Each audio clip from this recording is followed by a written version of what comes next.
Bonjour, nous sommes en 2022, nous sommes dans le site de l'Institut Docteur Angélique et dans une série de vidéos consacrées aux commentaires de la Somme théologique de saint Thomas d'Aquin. Et j'en suis rendu au traité des anges dans la prima pars, c'est le traité en fait qui regarde la création. Donc on peut dire que dans toutes ces questions, le don de science, quand on prie, le don de science s'exerce. Ça veut dire qu'avec l'Esprit Saint, on regarde les créatures et ceci nous permet de connaître le Créateur. Cependant, la somme théologique de saint Thomas d'Aquin est rationnelle, donc on se sert aussi de son intelligence et par comparaison à ce que la philosophie nous donne, la philosophie réaliste du réel, on peut arriver à comprendre certaines choses. Je suis rendu à la question 57 qui va étudier la connaissance des anges quant aux choses matérielles. Les choses matérielles, par exemple, le caillou, les plantes, mais aussi le devenir de l'univers depuis le Big Bang, si le Big Bang en est bien le commencement. Bref, tout ce qui a un corps et sans doute aussi, ça concerne notre corps humain à nous. L'article 1 va donc demander, est-ce que les anges connaissent les choses matérielles? Alors, évidemment, un set contrat qui ne se prend pas d'une autorité quelconque, mais simplement du bon sens. Ce sont des intelligences supérieures aux nôtres. Or, nous sommes capables de connaître les réalités matérielles.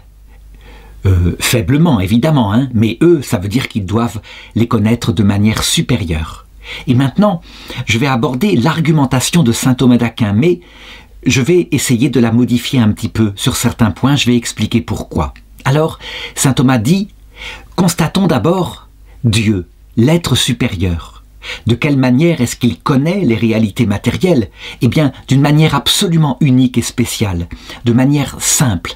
Ça veut dire qu'en contemplant sa propre essence, qui est dans l'éternité, et donc immuable, il contemple tout ce qui est la réalité matérielle, donc non seulement dans ce qui est universel, l'essence universelle des choses, comme par exemple la nature humaine, il y a quelque chose de matériel, mais la nature du chien.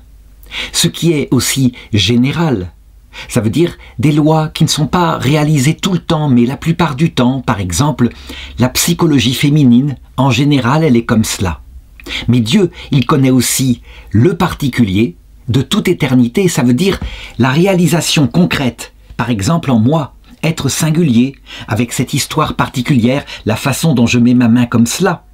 C'est quelque chose de contingent, mais lié à moi, eh bien Dieu, dans sa science, je dirais, éternelle, se connaît que je vais faire ce geste-là de toute éternité. Ça ne veut pas dire qu'il la connaissait, il le connaît. Il est dans un présent qui contient la totalité des temps. Et j'ajouterais, il connaît aussi ce qui ne va pas se réaliser, tous les possibles. Si je n'avais pas levé ma main comme cela tout à l'heure, le monde en aurait été changé. Chaque chose peut faire des milliers de potentialités, puisque des faits en cause, etc. Le monde est dépendant de chaque geste qu'on fait. Eh bien, Dieu connaît tout. Mais ce qui est spécial, c'est qu'il connaît tout, y compris ce qui ne sera jamais, par sa propre essence, donc de manière simple.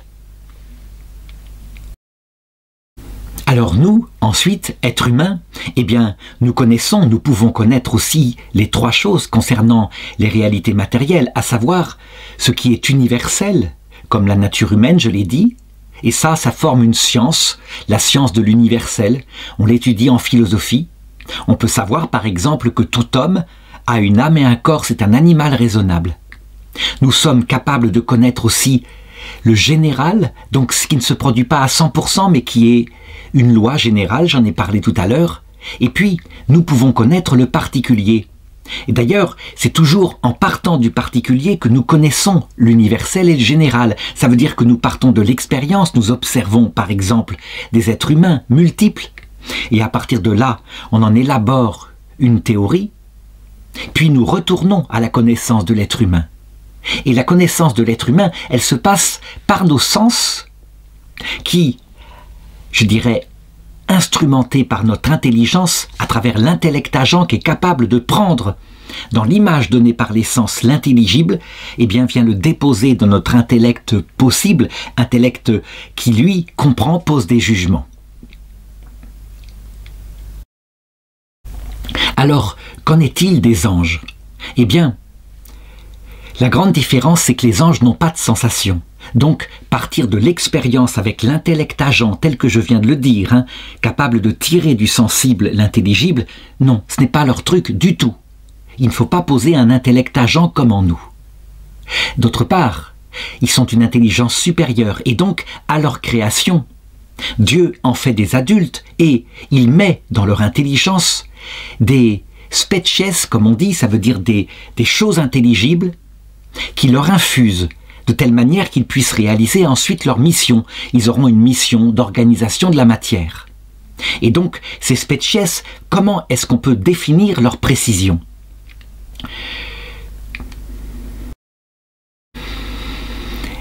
La seule manière qu'on a de le savoir en certitude, c'est de regarder l'effet qui s'est produit. Et l'effet qui s'est produit, c'est l'ordre qu'ils ont mis dans la matière telle qu'elle est apparue au Big Bang, il y a 14,7 milliards d'années. Et on voit que cet ordre s'est fait peu à peu, à travers, je dirais, des milliards d'années, qui pour les anges, évidemment, ne se comptent pas en milliards d'années comme pour nous, bien sûr, mais par contre, à travers une évolution. On voit qu'apparaissent d'abord des galaxies très simples qui durent peu, qui commencent à fabriquer les premiers atomes un peu plus lourds. Et puis apparaissent des galaxies plus lourdes. Et à un moment donné, sur notre Terre, apparaît une vie primitive, des archéobactéries, qui se complexifient, et ça va durer des milliards d'années où la vie n'est uniquement unicellulaire. Puis apparaissent les animaux pluricellulaires qui se perfectionnent. Et lorsqu'on regarde la chose, évidemment, on voit un mécanisme d'évolution qui est dû aux lois de Darwin et aux lois de Lamarck. Donc certainement un mécanisme qui permet des mutations génétiques qui sont utiles et qui sont gardées par sélection naturelle, mais parfois aussi certaines, je dirais, pratiques du vivant, qui du coup se communiquent à la génération suivante de manière moins solide que ces mutations-là, mais tout de même, ça marche en partie, et c'est ainsi que la vie évolue. Mais on constate qu'il y a aussi parfois des choses nouvelles, radicalement nouvelles, ce qu'on pourrait appeler de la macroévolution, comme l'apparition d'un ADN radicalement nouveau, codant une fonction vitale radicalement nouvelle. Je ne sais pas, la première fois qu'est apparu l'œil, par exemple, chez tous les vivants. Il est apparu chez les mollusques et chez les vertébrés. Il est apparu aussi chez les articulés, donc les insectes, les crabes, etc., plusieurs fois. Bref, il faudrait analyser, mais on voit qu'il y a du nouveau. Et donc, en regardant l'action de l'évolution qui a été dirigée par la médiation des anges, ce sont les ingénieurs de Dieu, on voit en fait qu'il y a chez eux un apprentissage, une évolution, quelque chose comme cela. Ça ressemble tout à fait à ce que faisait l'entreprise de Microsoft quand il a inventé les ordinateurs. Les ingénieurs écrivaient des lignes de texte et quand ils perfectionnaient leurs ordinateurs, ils ne l'effaçaient pas. Ils l'utilisaient, ils changeaient, ils se servaient de l'ancien pour faire du nouveau. Et donc à partir de là, qu'est-ce qu'on doit dire? Eh bien, certainement, les anges ont une connaissance infusée par Dieu de la nature universelle, présente dans les êtres qu'ils auront à organiser, par exemple, ce que c'est qu'un homme, une femme. Le projet de Dieu, de faire qu'ils doivent s'unir et qu'ils soient capables de donner la vie que Dieu bénira en fabriquant l'âme du petit bébé qui en sort, etc. Donc des choses comme cela. Et là, tout homme, toute femme, dans un corps animal, avec une sensibilité, a aussi une âme spirituelle créée par Dieu, que Dieu a unie à ce corps.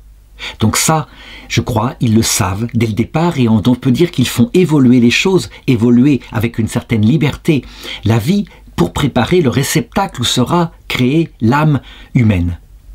Et puis, ils ont sans doute une connaissance générale de ce qui est la femme en général, de ce qu'est l'homme en général. Je dirais très souplement, parce que ce qui est en général n'est pas valable à 100%. Il y a des femmes qui ont une psychologie qui ne correspond pas à la psychologie générale des femmes. En ce qui concerne maintenant le particulier, par exemple l'existence de la Vierge Marie à un moment donné, elle précisément, ou l'existence de moi tel que je suis maintenant, là pour le coup, c'est quelque chose de tellement aléatoire, tellement précis, qui en plus se déroule dans une histoire particulière, que même si Dieu pouvait, je dirais, insuffler des concepts, je dirais, aux anges qui, dès le départ, donnent la connaissance des milliards d'hommes individuellement qui seront sur Terre, ça me paraît tellement vaste, vu effectivement la limite de la science des anges, qui ne sont tout de même pas Dieu, que, me semble-t-il, il vaut mieux poser dans les anges une capacité, quand apparaissent ces êtres, très concrètement, à les connaître. Alors évidemment, ils ne vont pas les connaître par expérience comme nous, en les regardant, en les observant avec leurs yeux. Ils n'ont pas assez de sensations. Mais il faut poser en eux une capacité de leur intelligence, une forme d'intellect agent, qui, au lieu de s'appuyer sur l'image de la créature, arrive à pénétrer directement son essence concrète, son acte actuel, et donc à partir de là d'en tirer l'intelligible.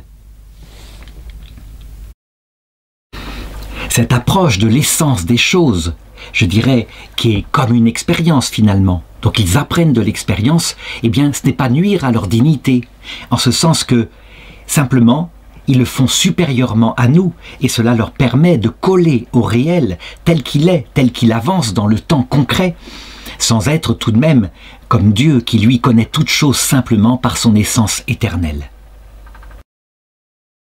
Alors je sais qu'en disant ça, je sors du thomisme où saint Thomas d'Aquin dit non, ils recevaient dès le départ des concepts infusés par Dieu qui leur permettaient même de connaître le particulier.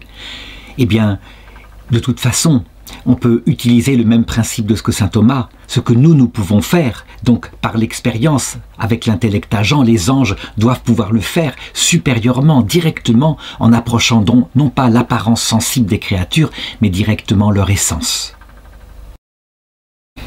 Alors, l'argument 1, je dirais l'objection 1, consiste à dire « les anges sont des êtres supérieurs ».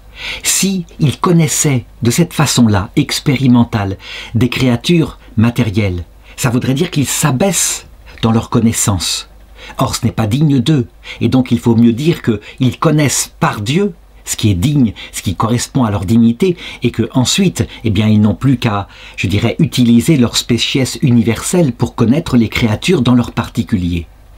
Alors, il faut répondre à cela que, évidemment, les anges ne sont pas abaissés à connaître les réalités matérielles, de même que nous. Quand nous connaissons un caillou, ce n'est pas un abaissement, même si le caillou est inférieur à nous.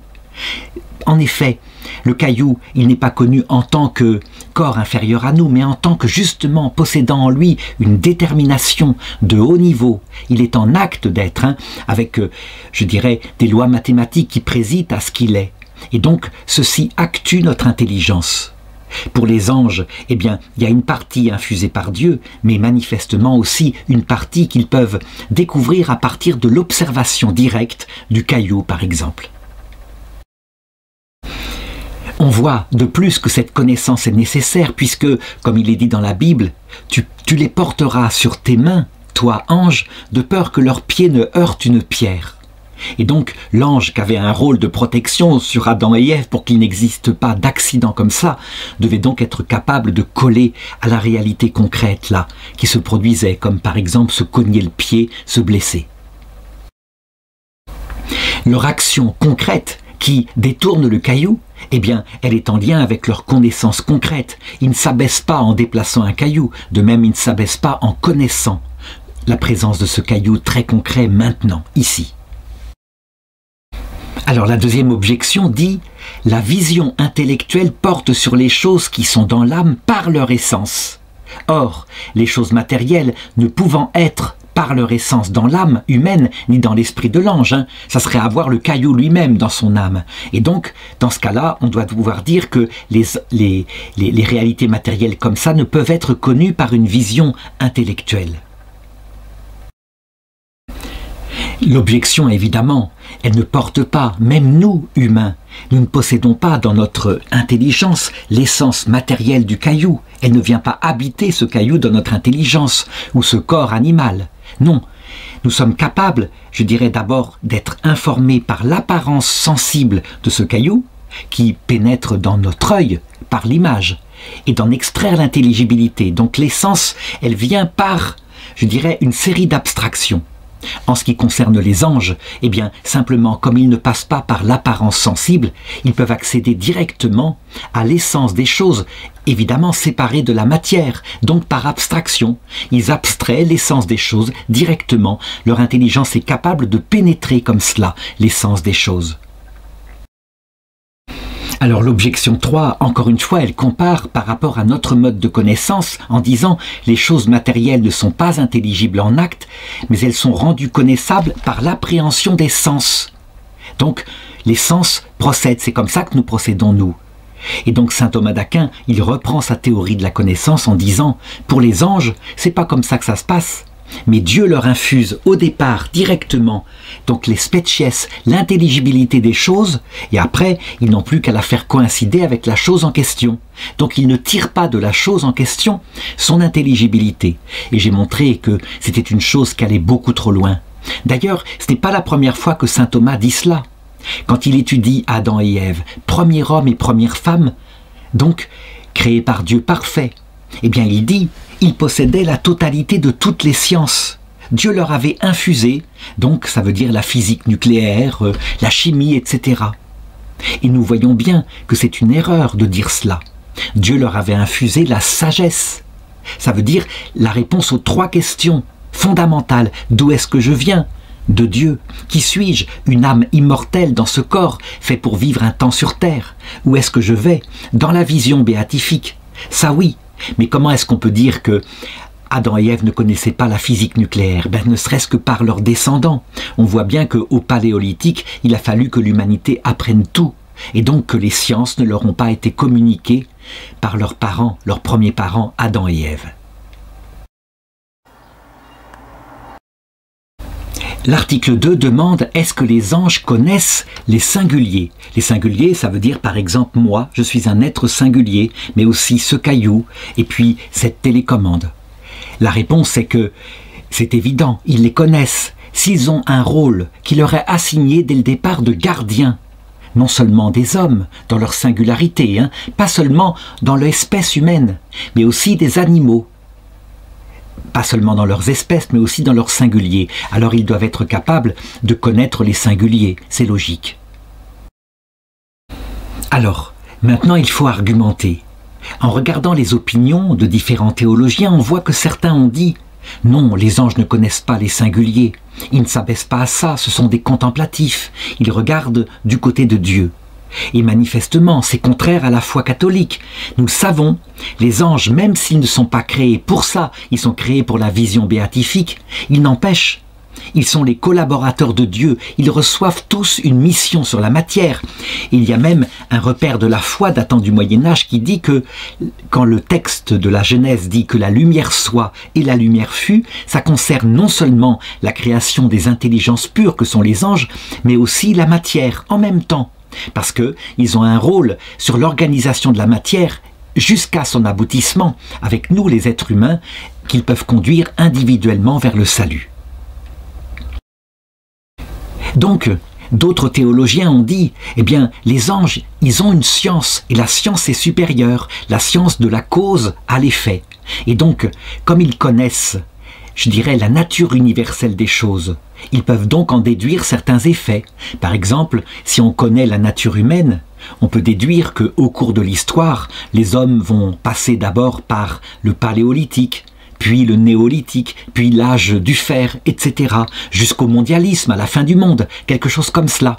Donc, ils trouvent, dans l'analyse de la cause, qu'ils connaissent très précisément, ils en déduisent les effets de cette manière-là. Mais ça ne va pas non plus. Cette connaissance-là est très générale et ne peut pas s'appliquer au singulier. Ça veut dire que leur rôle, s'il consiste à conduire chaque âme humaine vers la vie éternelle, ne peut pas se réaliser par cette espèce de science-là, qui est une science, effectivement, universelle, un peu comme si un philosophe qui connaissait, mettons, la nature universelle du monde, prétendait, par cette science-là, eh bien, se conduire comme il faut avec sa femme et ses enfants à la maison.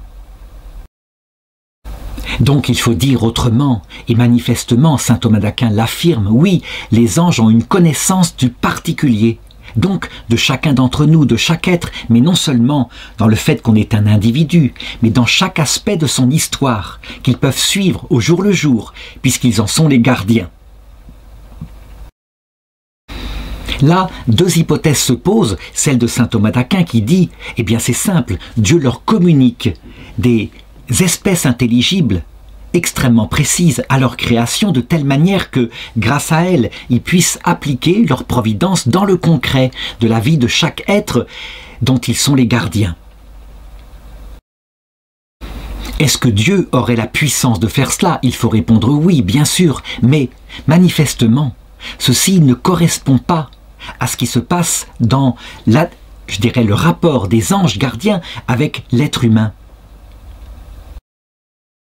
Seule une science infinie, la science divine, peut connaître directement dans la contemplation simple de son essence chaque chose comme ça dans ses détails particuliers. Et donc, le plus simple, c'est de dire que les anges ont reçu dans leur intelligence une capacité de connaître la réalité matérielle dans son moment présent, là où elle en est, dans toutes les circonstances particulières de sa vie. Et donc que forcément, ils ont en eux, je dirais comme en nous, on a ça, un intellect agent, sauf que chez nous, cet intellect agent s'appuie sur la sensation extérieure, superficielle, pour en déduire l'intelligible. Chez eux qui n'ont pas de sensation, elle fait d'une autre façon. Leur intellect agent est donc capable de pénétrer directement l'essence des choses, dans le concret, là, et puis, du coup, de le porter à leur intellect possible, ce qui fait que, évidemment, leur connaissance est bien plus précise que nous. Nous, on s'appuie sur l'apparence pour remonter, je dirais, peu à peu, à l'essence des choses. Eux s'appuient directement sur l'essence des choses qui leur est présent, intellectuellement. Alors, première objection, elle vient d'Aristote qui dit « c'est le sens qui a pour objet les singuliers, tandis que la science, la raison, l'intelligence, elle a pour objet les universaux. » Et donc, manifestement, comme les anges n'ont pas de sens, ils ne connaissent pas les singuliers. Alors, il faut répondre que, effectivement, Aristote avait un grand amour pour la science de l'universel, et il l'a beaucoup développée. Cependant, quelquefois on l'a mal interprété en croyant que du coup il méprisait les singuliers. Ce n'est pas du tout le cas. Pour connaître l'universel, il partait des singuliers, certes au début par ses sens. Il élaborait, je dirais, la théorie de l'universel, et puis il revenait ensuite, c'était le but, il y avait un but pratique, en tout cas en éthique, en politique, en philosophie du travail, vers le singulier. La connaissance n'est parfaite que quand elle atteint ce qui est réel. Aristote est un réaliste, c'est un fils de médecin, et donc c'est le singulier, même si le singulier n'est pas en lui-même une science, dans sa noblesse, mais plutôt une connaissance concrète. Saint Jean-Paul II, dans son encyclique Fides et Ratio, a bien montré que, en réalité, il y a trois manières d'accéder à la réalité des choses. C'est vrai, l'universel, c'est très utile, par exemple, savoir ce que c'est que la nature humaine universellement possédée par tous les êtres humains. Universel, ça veut dire à 100%. Mais cette science-là ne suffit pas. Il faut connaître aussi ce qui est général, ce qu'on appelle les lois. Lois, par exemple, de la féminité en général. C'est pas absolument vrai. C'est vrai, mettons, à 90%, et il y a 10% des femmes chez qui ça ne marchera pas. Donc, cette science des lois, elle nous apprend quelque chose aussi de la réalité. C'est ce qu'on appelle une science molle, en ce sens que, eh bien, parfois ça marche et parfois ça ne marche pas. Et puis, il faut connaître, ultimement, les cas particuliers. Et les cas particuliers, ce sont les individus. Il y a donc bien une science du particulier. Mais ce n'est pas une science au sens d'Aristote, c'est plutôt un savoir très concret. Et donc, lorsqu'on a ces trois regards sur la réalité qui coopèrent, alors on peut dire qu'on l'approche de la manière la plus profonde qui soit. Pour les anges, ça ne peut pas être autrement. Alors, l'objection 2 dit « La connaissance des singuliers, c'est une certaine assimilation du connaissant à ce qui est connu. » Ça veut dire en gros que quand on connaît un caillou, eh bien, on devient quelque part une sorte de caillou. Et nous, on y arrive, hein, puisqu'on a des sens, et donc on possède en nous l'image du caillou, et on en déduit quelques aspects intelligibles. Mais l'ange, lui, qui n'a pas de sens, eh bien, il en est particulièrement incapable. C'est un être purement spirituel. Alors il faut répondre à cela, hein, que dans un caillou très concret, il y a certes l'apparence que nous donnent les sens, mais ceci ce n'est qu'une connaissance superficielle qui est bien moins profonde que lorsqu'on atteint directement ce qui est acte en lui, détermination, et donc, je dirais, son essence. Et son essence, évidemment, dans le caillou concret, n'existe que matérialisée, individuée par une matière que l'ange ne peut pas intégrer dans son intelligence spirituelle. Par contre, la forme, qui est d'ordre spirituel, il peut tout à fait l'intégrer. Donc si on prend un caillou, eh bien par exemple, c'est sa composition chimique, je dirais les molécules entre elles qui s'agencent de telle façon, de quoi sont composées les molécules, etc. Donc une connaissance qui va à la profondeur des choses. Mais évidemment, un peu comme le ferait un physicien, sauf que lui, il l'applique à ce caillou particulier, il voit même en lui les défauts de la matière. C'est une connaissance donc très concrète. Alors l'objection 3, très intéressante, dit « Si les anges connaissaient les singuliers, deux solutions. Soit ça serait par des species, c'est-à-dire des données intelligibles données par Dieu qui seraient universelles. Mais dans ce cas-là, ce qui est universel, est-ce que ça peut correspondre à quelque chose de particulier, qui est unique dans sa réalisation concrète, dans son temps, dans son lieu? Ou alors par des species particulières qui seraient infusées par Dieu? Mais ça paraît impossible. Il y a une infinité de possibilités de species. Quand on considère les êtres humains, par exemple, chacun est unique, bien plus unique que les cailloux ou le sable, les grains de sable au bord de la mer. Donc manifestement, conclut cette objection, les anges ne peuvent pas connaître les singuliers. Eh bien cette objection, en fait, elle montre le défaut de la théorie de la connaissance de saint Thomas d'Aquin. Lui, il pense que Dieu est capable d'infuser des species qui sont capables d'atteindre les singuliers. Alors en disant, eh bien les singuliers qui correspondront uniquement à la mission des anges, donc ils n'ont pas besoin de connaître l'infinité de tous les singuliers. Tandis que, en admettant que l'ange, eh bien, il peut tirer du singulier son intelligibilité. Ça rend les choses beaucoup plus simples, et donc on évite l'inconvénient réel de cette objection. Alors vient ensuite l'article 3 qui demande « Est-ce que les anges connaissent les choses futures ?» Alors, la réponse, d'abord un set contra. On doit dire que la connaissance des choses futures, dans, je dirais, leur généralité, mais aussi dans leur détail absolu de singularité, c'est une science qui ne peut appartenir qu'à Dieu seul. Dieu seul, je dirais, est infini et connaît par sa propre essence, qui est au-delà des temps qui, finalement, lui sont présents éternellement. Dieu seul connaît tout cela. Et donc, manifestement, les anges ne peuvent pas connaître les choses futures. Alors, toutefois, il faut argumenter pour bien comprendre maintenant qu'il y a futur et futur. En effet, il y a deux sortes de choses futures. Certaines, nous sommes capables de les connaître. Par exemple, quand on connaît les causes multiples qui vont aboutir à une chose future, on peut en déduire le futur. Par exemple, si un médecin très bon voit une tumeur se développer dans une personne qu'il connaît, je dirais la nature de cette tumeur, il l'a analysée, alors il peut annoncer à cette personne que probablement, dans tant de temps, elle a de fortes chances de mourir. Il connaît quelque part son futur. En fait, il le connaît par la cause. Eh bien, les anges, de cette façon-là, comme ils sont beaucoup plus intelligents que nous, on peut dire qu'ils ont une certaine connaissance dès leur création du futur, par exemple, de l'humanité. Et c'est une chose que nous commençons à comprendre.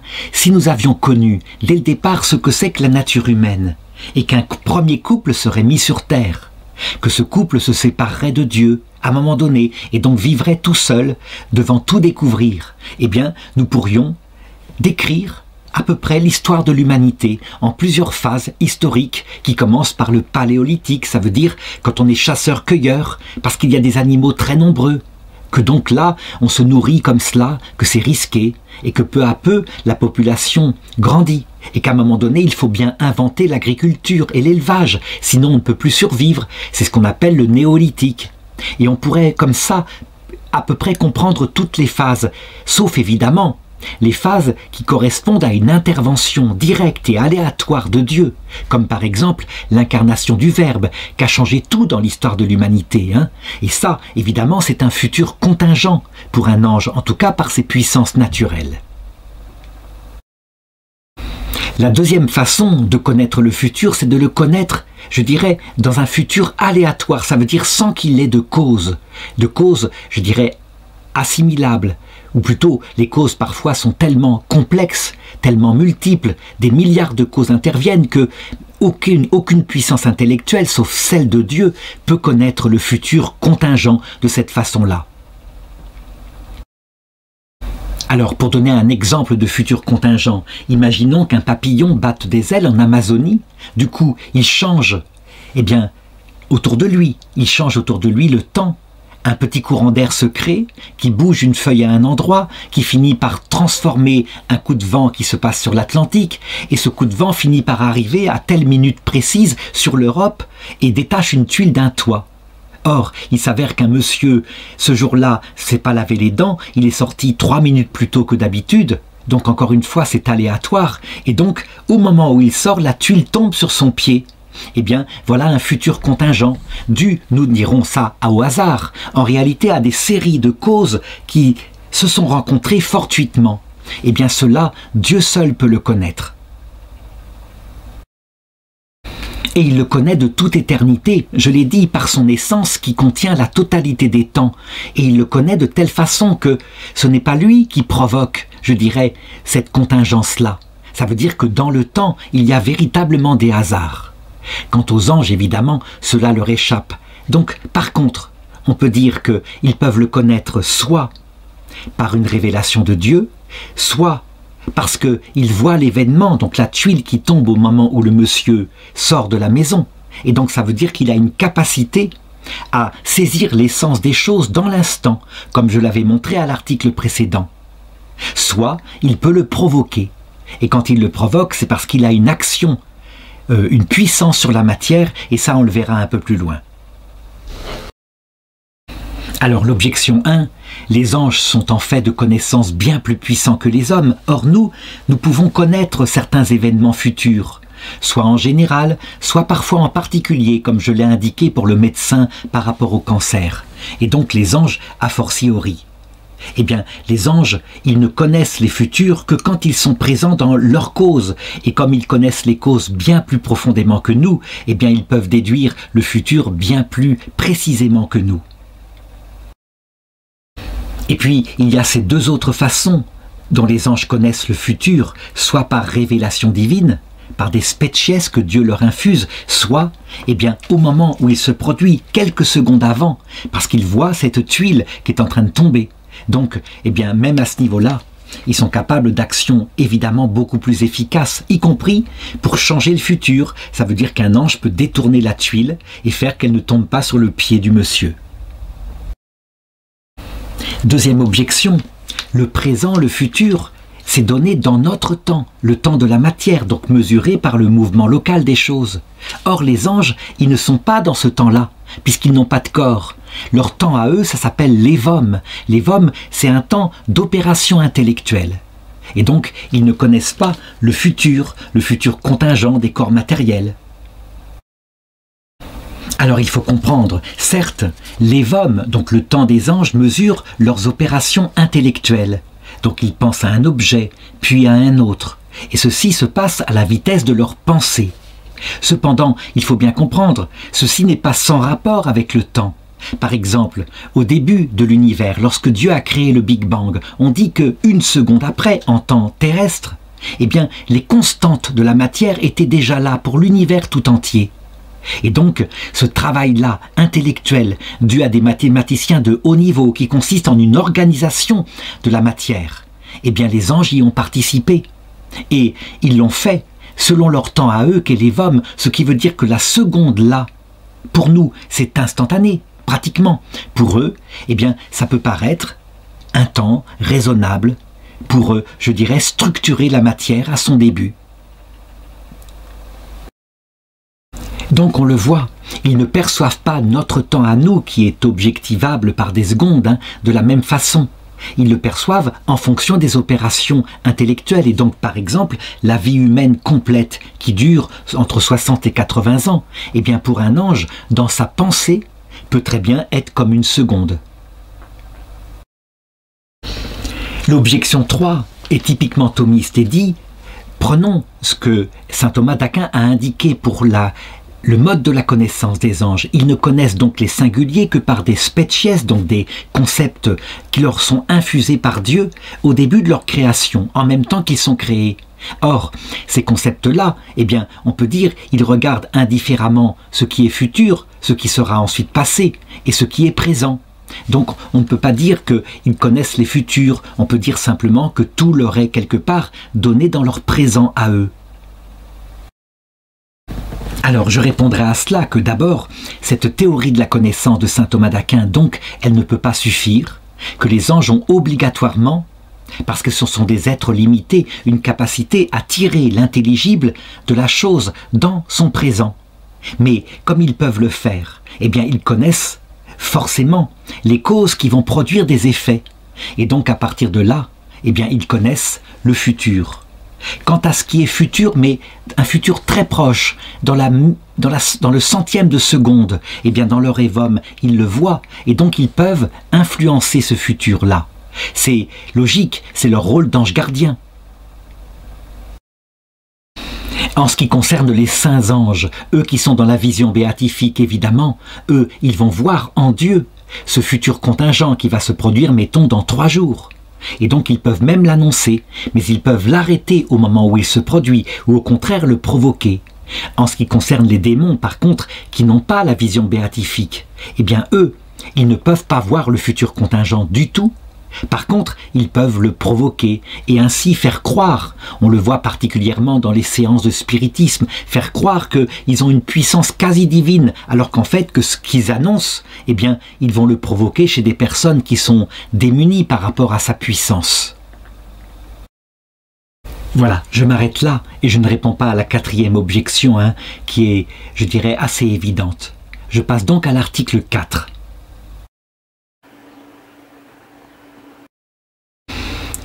Vient ensuite l'article 4 qui demande « Est-ce que les anges connaissent les pensées des cœurs ?» Alors, d'abord, un argument d'autorité qui devra être discuté après pour bien montrer la nuance des choses. Il est dit dans le livre de Jérémie, au chapitre 17, « Le cœur de l'homme est perverti et impénétrable. Qui le connaîtra? Moi, le Seigneur Dieu, je scrute les cœurs. » Il semble donc que seul Dieu connaît la pensée des cœurs. Et maintenant, argumentons en regardant un petit peu ce qu'on peut appeler par pensée des cœurs. Pour nous, les hommes, eh bien, c'est d'abord et fondamentalement nos pensées spirituelles. Elles viennent de notre intelligence et de notre volonté. Mais il faut remarquer, notre intelligence et notre volonté s'exercent toujours en s'appuyant sur des images sensibles. C'est ce qu'on appelle la vie sensible. Par exemple, pour penser à l'infini de Dieu, eh bien nous nous représentons par exemple le ciel qui semble presque infini. Et de cette façon-là, nous pouvons comprendre ce que c'est que l'infini. Et puis, ceci provoque dans notre corps des effets, parce que c'est le cerveau qui est l'organe de la vie sensible. Alors, ensuite, l'effet sur notre visage, eh bien, on le voit, il n'est pas parfait. On peut parfaitement camoufler avec notre visage les pensées de notre cœur. Il y a eu un premier état, celui d'Adam et Ève, où cette peau du visage ne cachait pas les pensées du cœur. Et donc, Adam et Ève, leurs pensées étaient à nu, non pas spirituellement, mais par le fait que le psychisme, en influençant le visage, eh bien, ça la rayonnait à l'extérieur. Et donc, Adam et Ève étaient à nu l'un devant l'autre, ne serait-ce que par l'intermédiaire de ce psychisme et de ce visage. Lorsque nous parviendrons au ciel, eh bien, ces propriétés-là reviendront. D'abord, à l'heure de la mort, lorsque nous serons face au Christ. Le psychisme qui survit, ça j'en parlerai à un autre endroit, c'est encore une chose sur laquelle je ne suis pas saint Thomas d'Aquin, mais la vie sensible qui survit manifestera à nu les pensées de notre cœur, à nu, non pas directement, mais par l'intermédiaire de ce psychisme qui ne les cachera plus. Donc, à partir de toutes ces considérations, voilà ce qu'on peut dire. Les anges, qui ne sont pas Dieu, n'ont donc pas accès directement à nos pensées spirituelles. Tout dépend si nous les lui communiquons ou pas.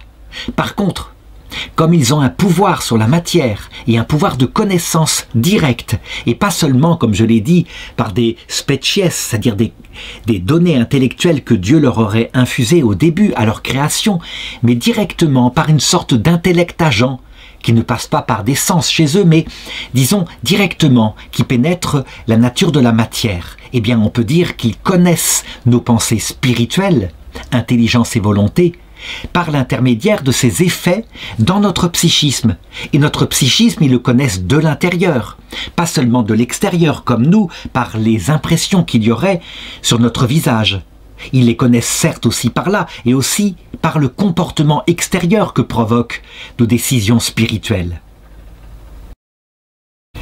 Il est évident que donc, à cause de cette pénétration de leur esprit, ils connaissent très facilement ce que nous sommes, puisque la plupart du temps, par rapport à eux, nous sommes assez simples à comprendre.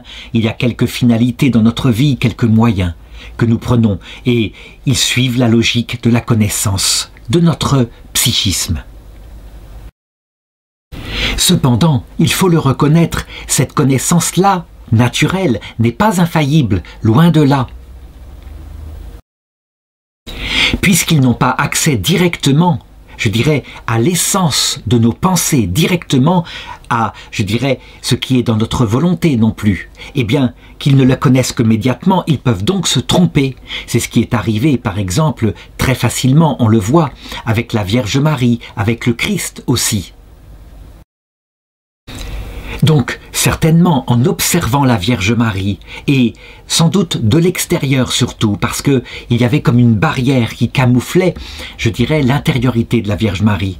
Il a pu deviner qu'elle était très pure, très limpide, mais il n'a pas pu deviner qu'elle était immaculée à ce point. Ça, c'était un trésor caché, parce que uniquement dans son esprit est donc réservé à Dieu. De même pour le Christ. S'il a vu par ses actes extérieurs et en entendant ses paroles que manifestement il était le Messie, et donc, eh bien, il n'a pas pu deviner ses intentions profondes, il n'a pas pu deviner d'abord qu'il était Dieu en personne et non pas simplement un prophète, et deuxièmement, il n'a pas pu deviner que, en le mettant à mort, en fait, il perdrait son propre pouvoir. Je parle du démon, là en l'occurrence, le démon n'ayant qu'une connaissance naturelle, bien sûr. Il ne pouvait pas comprendre, il ne pouvait pas intégrer la logique de l'évangile du Christ qui dit que celui qui donne sa vie, qui aime et qui s'abaisse infiniment, eh bien, est vainqueur de l'orgueil du démon. Et c'est ainsi que, se faisant piéger, il a excité la colère des hommes qui l'entouraient, il l'a fait mettre à mort et il a été vaincu du coup. Parce que le Christ, de cette façon-là, a révélé le cœur de Dieu qui, évidemment, n'est pas le cœur d'un être dominateur, mais d'un être infiniment aimant et infiniment humble. Alors, quelques objections pour indiquer, ce sont les objections que manifestement les anges connaissent nos pensées profondes et directement, par exemple par comparaison avec ce qui se passera dans la gloire. Donc, saint Grégoire dit, alors, dans la béatitude des ressuscités, chacun connaîtra l'autre comme il se connaît lui-même, et chacun pénétrera la conscience des autres en même temps que son intelligence. Or, il est dit en saint Matthieu que les ressuscités sont semblables aux anges, donc un ange doit pouvoir connaître ce qui est dans la conscience de l'autre. Alors, d'abord, il faut dire ceci. En cette terre, ce qui fait qu'on ne peut pas pénétrer directement dans la conscience spirituelle de l'autre, ce sont deux obstacles. D'abord, le corps. Je dirais que le Seigneur, quand il est dit dans la Genèse qu'il mit un masque de peau sur Adam et Ève, eh bien, c'est cette peau physique, biologique, qui ne rayonne plus les pensées venant du psychisme et donc, par conséquent, les pensées venant de l'esprit. Dieu a voulu cela pour préserver une intimité, ne serait-ce que à cause des pensées qui nous viennent en nous et qui ne sont pas toujours pures. Eh bien, cet obstacle-là disparaîtra d'abord à l'heure de la mort, avant la résurrection, en ce sens que notre psychisme qui survivra sera clairement à nu devant tout le monde. Et donc nous verrons, je dirais non pas les pensées directement de ceux qui apparaîtront lors du jugement, mais disons en tout cas l'effet de leurs pensées sur leur vie sensible.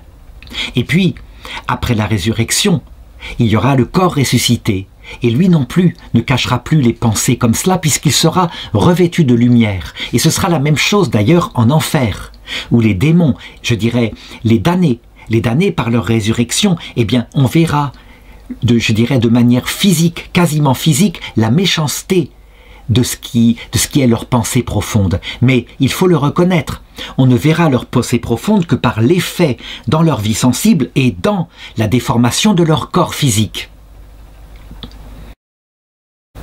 Le deuxième obstacle, c'est la volonté, déjà sur cette terre, de celui qui veut cacher ses pensées. Ça veut dire que je peux cacher mes pensées, j'ai mon visage qui les protège, mais je peux aussi volontairement ne pas les dire. Eh bien, dans le paradis, entre les élus, évidemment, il n'y aura plus rien de caché de l'un à l'autre, hein. Tout sera franc, clair, limpide. Et donc, quand on verra l'âme d'un autre, eh bien, il nous révélera tout ce qu'il y a dans son cœur, mais aussi son passé. Il ne cachera rien du fait qu'il a été sauvé et qu'il a beaucoup péché en cette vie.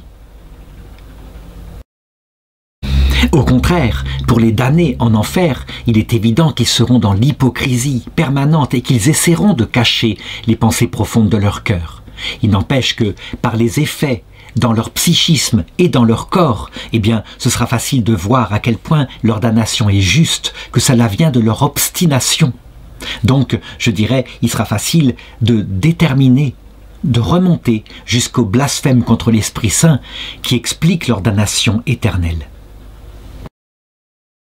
Alors, deuxième objection, ce que la figure est au corps, donc la figura, c'est la forme extérieure qui est visible, hein, eh bien, les species intelligibles le sont à la chose connue. Donc, quand on voit une substance spirituelle, soit par exemple un ange ou alors une âme humaine, eh bien, lorsqu'on voit, je dirais, les species intelligibles qui sont en elle, eh bien, par la définition, on voit aussi ses pensées profondes. Il faut répondre à cela, que les species, les concepts que Dieu a infusés aux anges au moment de leur création, eh bien, il les communique à d'autres anges en fonction de leur volonté. Ils ne sont pas obligés. Je veux dire par là que si un ange veut cacher ce qu'il a reçu de Dieu, il le cache. Donc, l'intelligence et la volonté de l'ange est en son propre pouvoir. Pour nous, c'est la même chose à cette différence près que, effectivement, quand les anges regardent les effets de nos pensées, dans notre psychisme, nos pensées actuelles, hein, je parle, eh bien, ils peuvent assez facilement remonter à ce qui a provoqué cette émotion dans le psychisme, ce battement de cœur, ces pulsations, etc., sans compter la déformation du corps. Et puis ils ont aussi l'observation directe de notre comportement. En principe, un comportement est lié à ce qu'on pense à l'intérieur de soi.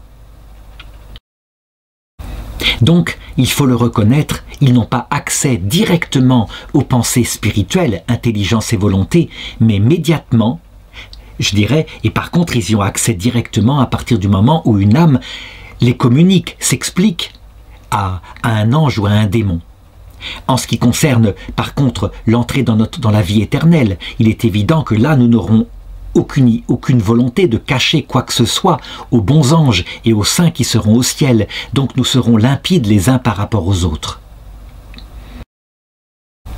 Par contre, nous cacherons des choses aux démons, c'est une évidence, ne serait-ce que parce que nous aurons nous aussi une mission pour aider des personnes qui sont en chemin vers la vie éternelle, et qu'il ne faudra pas, je dirais, donner aux anges toutes les armes qui leur permettraient d'entraîner à l'inverse ces personnes-là vers l'enfer. Alors l'objection 3 consiste à dire, si les anges ont accès à ce qui est dans notre imagination, donc une faculté de notre vie sensible qui nous est commune avec les animaux, Et que ces choses-là, évidemment, sont moins proches d'eux, puisque ce sont des choses, des images qui sont matérielles, et qu'eux n'ont pas d'imagination, ils n'ont qu'une intelligence. Eh bien, ce qui est beaucoup plus proche d'eux, à savoir les pensées de notre esprit, doit leur être accessible beaucoup plus connaturellement. Alors il faut répondre à cela, que ce qui est dans notre imagination, et aussi dans l'imagination des animaux, eh bien, c'est une chose qui n'est pas entièrement soumise à notre liberté. Je veux dire par là, c'est quelque chose de corporel, donc lié au psychisme, à la vie sensible, ce sur quoi les anges et les démons ont un certain pouvoir, non seulement de connaissance directe, naturelle, mais aussi d'influence. La grande différence avec notre vie intellectuelle, dans ce qu'elle a purement d'intellectuel, et notre vie volontaire, c'est qu'elle est soumise à notre liberté, et donc nous pouvons en elle-même la cacher aux anges, ou au contraire la leur révéler. Et c'est en ce sens-là qu'il peut y avoir chez les anges, en tout cas les anges révoltés qui n'ont pas la vision béatifique, une erreur d'interprétation d'un comportement humain. Eux, ils repèrent directement donc les émotions qui sont dans l'imagination, la sensibilité, mais ils ne repèrent pas directement la pensée qu'a provoqué ces émotions, et donc parfois ils peuvent se tromper dans leur interprétation. Donc évidemment, c'est surtout quand les choses spirituelles que nous voulons sont très pures, très limpides, ou alors que la grâce de Dieu nous est envoyée. Sinon, la plupart du temps, ils ne sont pas idiots. Ils voient bien que ce sont des pensées, quand notre esprit se soumet à notre propre corps, ce sont des pensées d'ordre charnel, c'est des pensées du péché, et ça, ils les voient assez facilement. La question 5 demande, est-ce que les anges connaissent les mystères de la grâce? Évidemment, toujours, c'est une question, est-ce que les anges connaissent naturellement? Ça veut dire en se servant uniquement, je dirais, de leur raisonnement, si on peut dire, même si les anges ne raisonnent pas. Il ne s'agit pas, évidemment, d'une connaissance par le mode de la révélation. Là, c'est évident que si Dieu les leur révèle, ils les connaissent. Argument d'autorité que je donne et qui est d'abord à prendre dans l'Écriture. Par exemple, en 1 Corinthiens chapitre 2, verset 7, ce dont nous parlons au contraire, c'est une sagesse de Dieu mystérieuse demeurée cachée. Donc il parle bien du mystère de la grâce et de la gloire. Ça veut dire la révélation de cette vie surnaturelle qui est promise par Dieu. Eh bien, saint Paul dit, ce qu'aucun des princes de ce monde n'a connu, s'il l'avait connu, en effet, il n'aurait jamais crucifié le Seigneur de la gloire. Et nous vous annonçons ce que l'œil n'a pas vu, ce que l'oreille n'a pas entendu, ce qui n'est pas monté au cœur de l'homme, tout ce que Dieu a préparé pour ceux qui l'aiment.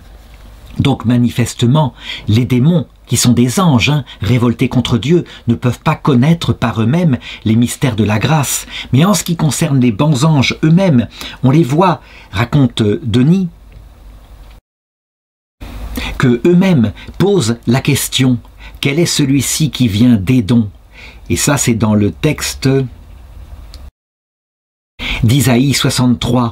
Et Jésus leur répond « C'est moi qui viens et j'annonce la justice », ce qui semble montrer que les bons anges eux-mêmes découvrent des choses.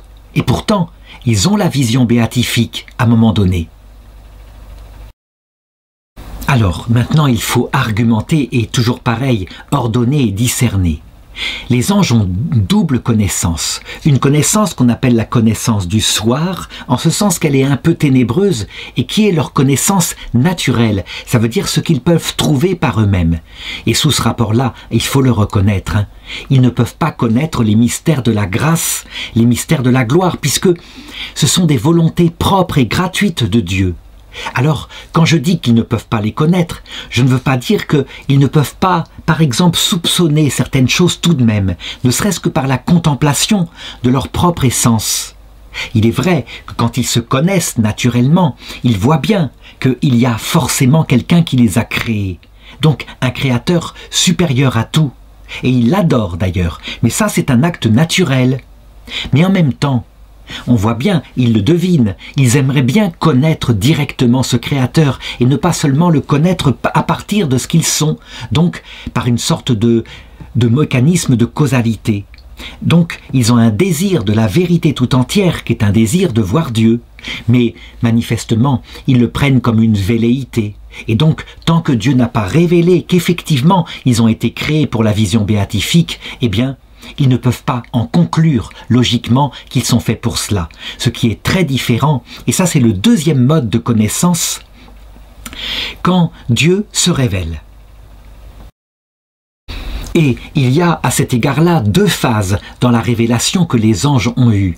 La première, c'était après leur création, lorsque Dieu leur a révélé qu'ils étaient faits pour la vision béatifique, mais qu'elle n'était donnée qu'à des conditions particulières qui sont celles de l'Évangile, donc un amour réciproque surnaturel qu'on appelle la charité, et une sorte de mort à soi-même, parce que nul ne peut voir Dieu sans mourir. Eh bien, à partir du moment où Dieu révèle cela, il est évident que l'intelligence des anges, et aussi des anges qui se révolteront par la suite, le connaît. Et là, dans cette première étape, eh bien, avec leur intelligence puissante, ils peuvent donc en tirer certaines conclusions par leurs propres raisons, un peu comme nous le ferions nous, recevant la révélation de Dieu. Étant théologiens, nous pouvons en tirer des conséquences.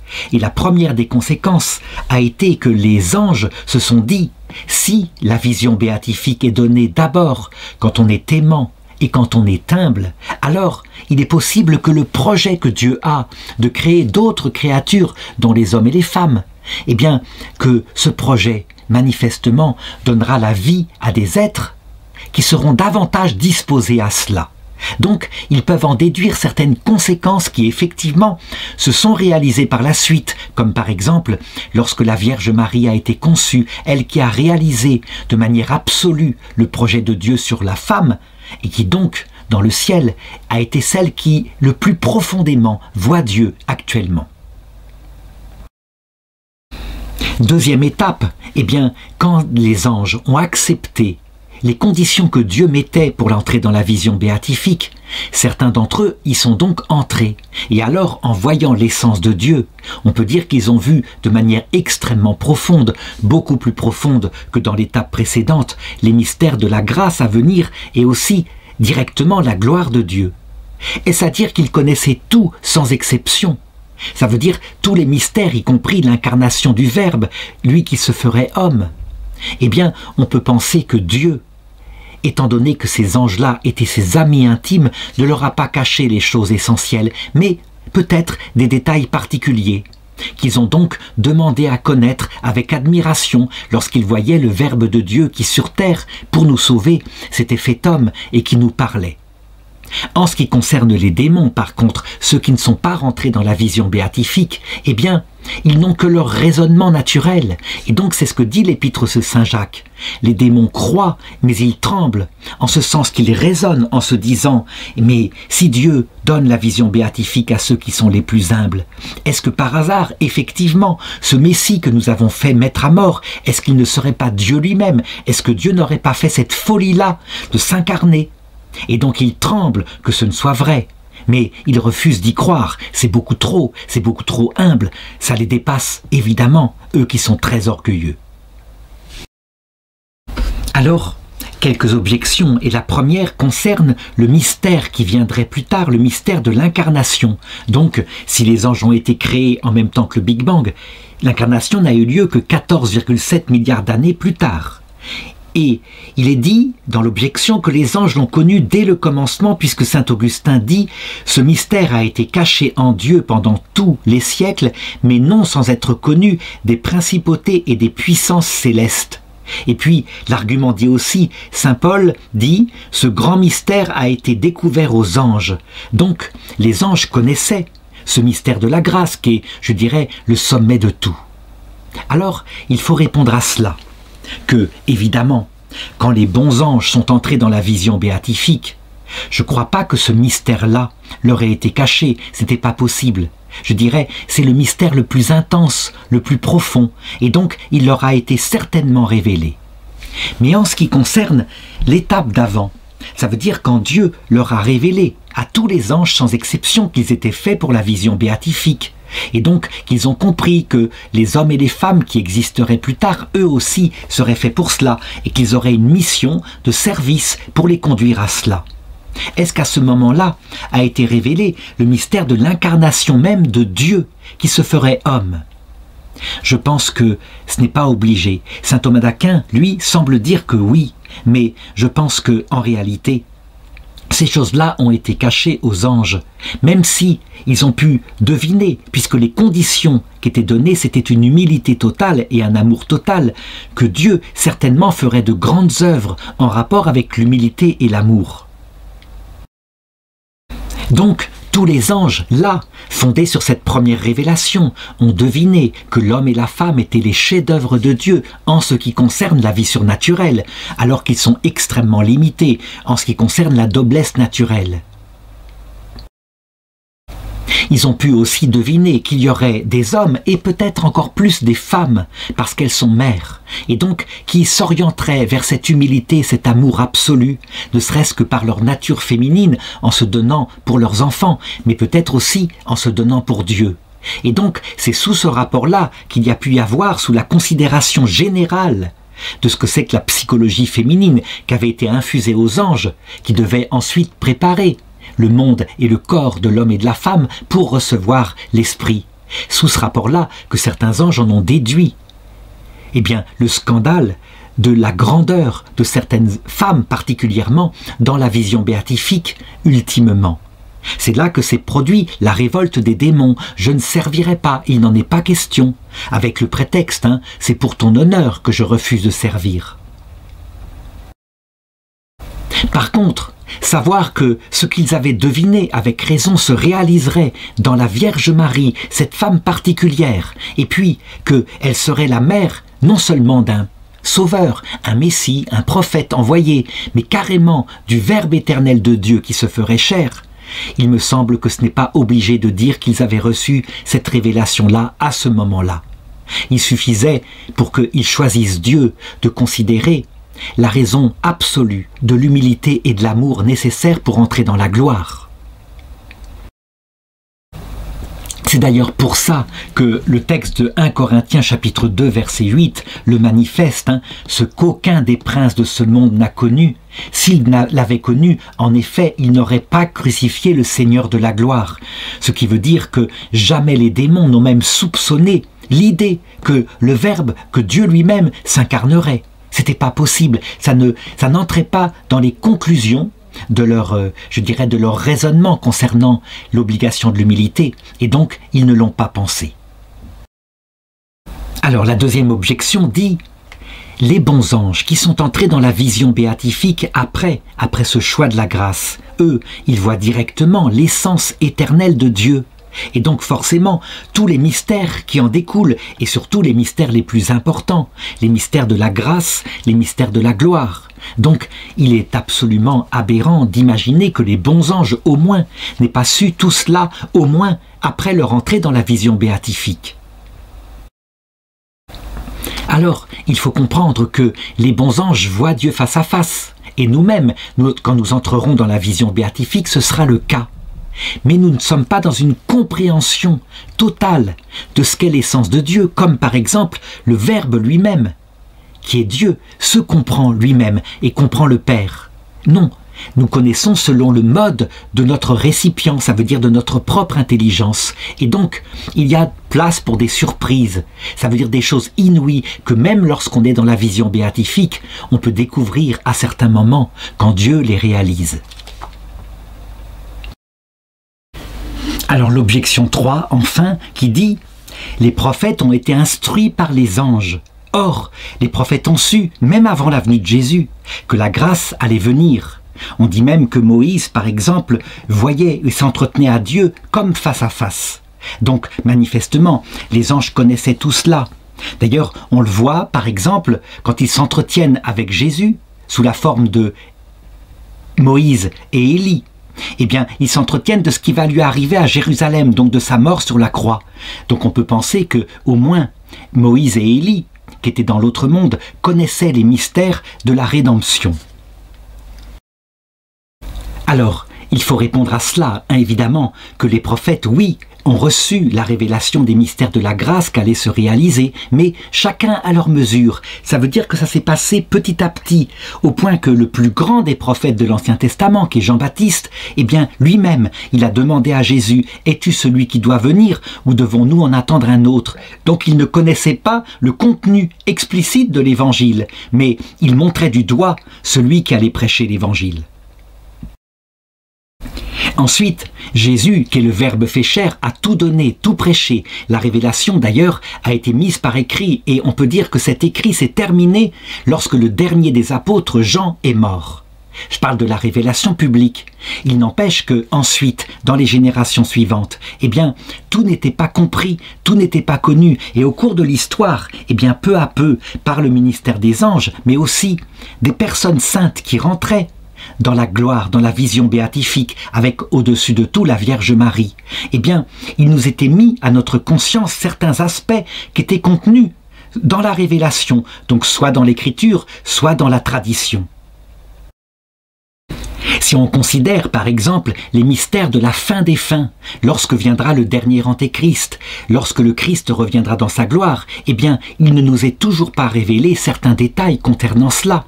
Nous avons quelques textes qui nous permettent de deviner que, en fait, le mystère de l'iniquité, donc la révolte du démon, au départ, lorsqu'il fut créé et qu'il s'éloigna de Dieu, sera manifesté à la terre entière, et que une partie de la terre y adhérera. C'est ce qu'on appelle le mystère de l'iniquité, comme je viens de le dire. N'empêche que tout cela est un peu flou. C'est révélé en particulier par 2 Thessaloniciens chapitre 2, mais pas en détail.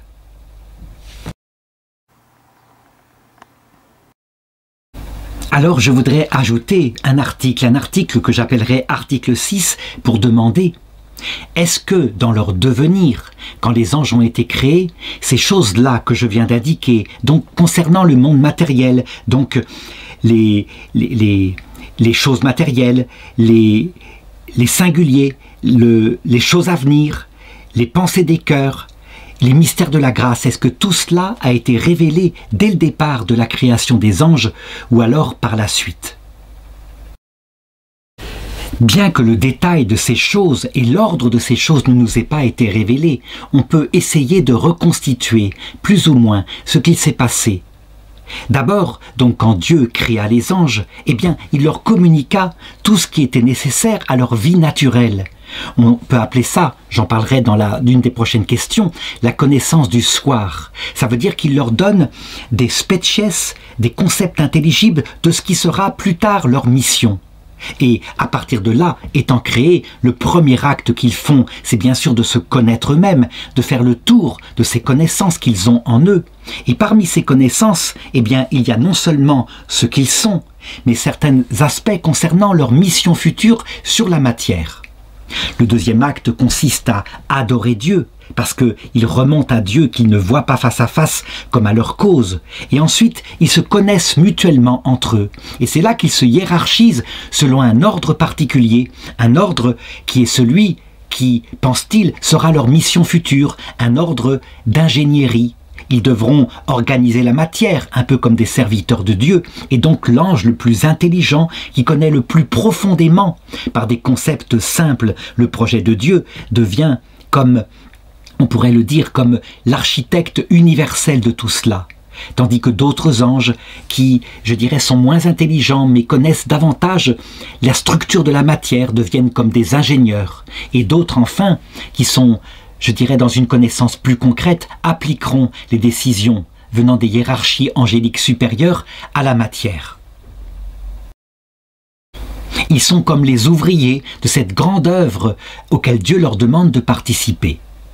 Évidemment, tout ne s'est pas arrêté à cette connaissance du soir, et donc, je dirais, après cette succession de temps mesurée par les opérations intellectuelles des anges, Dieu a parlé et s'est révélé, et c'est là qu'il a annoncé, je dirais, le projet ultime, un projet surnaturel, à savoir la vision béatifique, chose que, peut-être, de manière velléitaire, les anges auraient pu désirer, ne serait-ce que parce qu'on désire connaître la cause qui nous a fait, mais qu'ils ne pensaient pas possible, et Dieu leur révèle que c'est possible en y mettant tout de suite les conditions qui vont avec, Donc les conditions de l'évangile, on ne peut voir Dieu qu'en le choisissant dans un amour réciproque, un amour volontaire, et le mettre au-dessus de soi-même, au point que si on ne meurt pas à soi-même, on ne peut pas entrer dans la vision béatifique.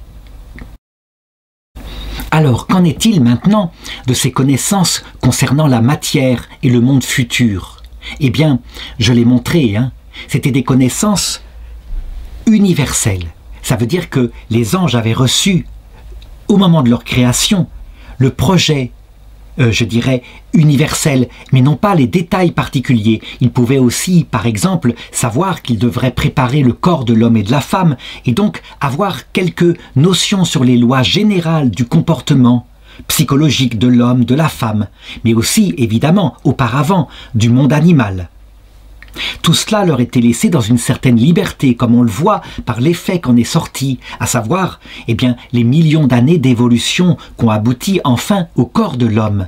Le corps de l'homme étant tiré d'un genre particulier, d'une famille particulière d'animaux que sont les primates. Ils n'ont donc pas connu directement les détails, je dirais, précis de temps et de lieu, par exemple que telle espèce d'animal serait structurée à un moment donné. On voit bien qu'il y a eu chez eux progrès, je dirais analyse. Tout n'est pas donné dès le départ, mais véritablement ils apprennent à organiser la matière de plus en plus profondément. Ceci explique probablement le temps qu'a mis l'évolution, les circonvolutions, l'apparition de certaines formes de vie qui ensuite ne subsistent pas, etc.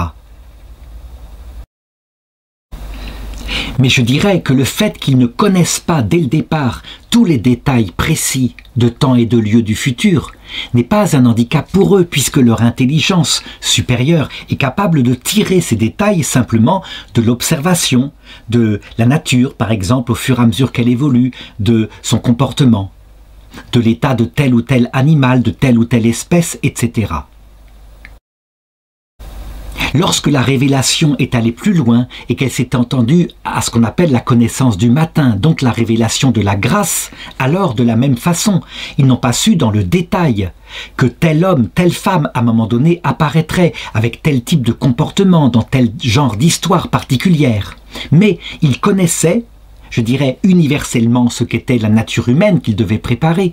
Et puis, d'autre part, de manière générale, la psychologie, les lois de la psychologie, de l'homme, de la femme. Et donc à partir de là, ils pouvaient en déduire certaines choses générales, comme je l'ai dit, en fonction de ce qu'ils savaient maintenant concernant le mystère de la grâce, à savoir que l'homme et la femme seraient davantage préparés, disposés à réaliser ce projet de Dieu, et donc que peut-être certains d'entre eux seraient plus grands qu'eux dans la vision béatifique. Encore une fois, cette science universelle et cette science générale, même si elle n'atteint pas le particulier, leur suffit pour, je dirais avec leur intelligence puissante, pour en déduire un comportement, pour accepter ce projet de Dieu, ou au contraire pour le refuser. Et donc, c'est ceci, sachant ceci, et c'était bien suffisant que certains anges refusèrent de servir et que d'autres, au contraire, se soumirent à Dieu et acceptèrent de servir à son projet de création lié à la matière. Alors je voudrais donner quelques objections, dont la première qui me vient serait celle-ci. Si les anges ont eu à se prononcer pour leur éternité, en fonction de ce qui leur était révélé par Dieu, il était absolument nécessaire qu'ils sachent des choses aussi importantes que l'incarnation du Verbe, que la Vierge Marie, cette femme particulière qui serait un jour leur reine. En effet, ceci paraît absolument fondamental et concret pour bien expliquer les conditions de Dieu, son humilité, son amour. Eh bien la réponse, c'est que les anges n'ont pas besoin de savoir tous les détails des merveilles que Dieu fera plus tard, mais simplement d'avoir la révélation du cœur de Dieu suffisante pour le choisir dans un consentement éclairé. Ça se passe, même pour eux, un peu comme dans le mariage. Si on ne connaît pas le cœur de Dieu et les qualités essentielles qui sont révélées par Dieu, à savoir son amour infini, sa Trinité, et puis l'humilité des relations entre la Trinité, alors dans ce cas-là, le consentement n'est pas vraiment lucide et il ne serait pas valable. Donc, ils ont eu besoin de connaître ça Mais le reste, je dirais, après tout, ils auraient pu le déduire, sachant que Dieu, dans ses relations, est infiniment humble et que même il leur déléguera une entière responsabilité pour, je dirais, organiser la matière par la suite. Vraiment, comme des amis et pas comme des simples serviteurs. Eh bien, savoir cela leur permettait de deviner à quel point Dieu est humble, au point qu'il met ce qu'il aime au-dessus de lui-même. C'est quelque chose qui est révélé dans Saint Jean, quand il est dit « Vous ferez des œuvres plus grandes que celles que j'ai faites ». Eh bien, les anges, ceux-ci, l'avaient bien compris. Dieu était humble à ce point-là. Une autre objection consisterait à dire que personne, jamais, en tout cas chez les êtres humains, n'a été sauvé si ce n'est par le Christ. La Vierge Marie elle-même, si elle est Immaculée Conception, c'est en fonction de ce qu'il fera 50 ans plus tard, 50 ans après la conception de Marie. Et donc il a appliqué rétroactivement les grâces qu'il avait gagnées à la croix. Or, les anges eux-mêmes, pour rentrer dans la vision béatifique, c'est par le Christ qu'ils y rentrent, et donc ils doivent être confrontés au mystère de l'incarnation, l'accepter ou le refuser. La réponse, c'est que certains théologiens ont dit que, effectivement, donc, le mystère de l'incarnation avait été révélé aux anges. Peut-être pas dans les détails, à savoir qu'il s'incarnerait pour sauver, mais au moins qu'il s'incarnerait pour donner sa noblesse ultime à la création qu'il envisageait de faire. C'est une chose possible, il est possible qu'effectivement certains anges aient refusé de servir dans l'idée que c'était là un acte indigne de la noblesse de Dieu.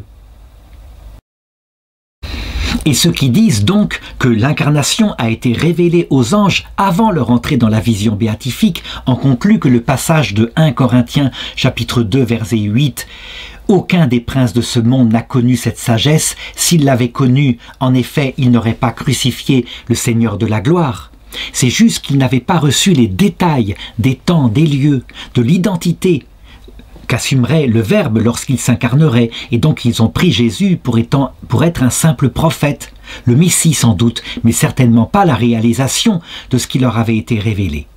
Pour ma part, je pense qu'il n'est pas nécessaire que Dieu leur ait révélé le détail même de l'incarnation.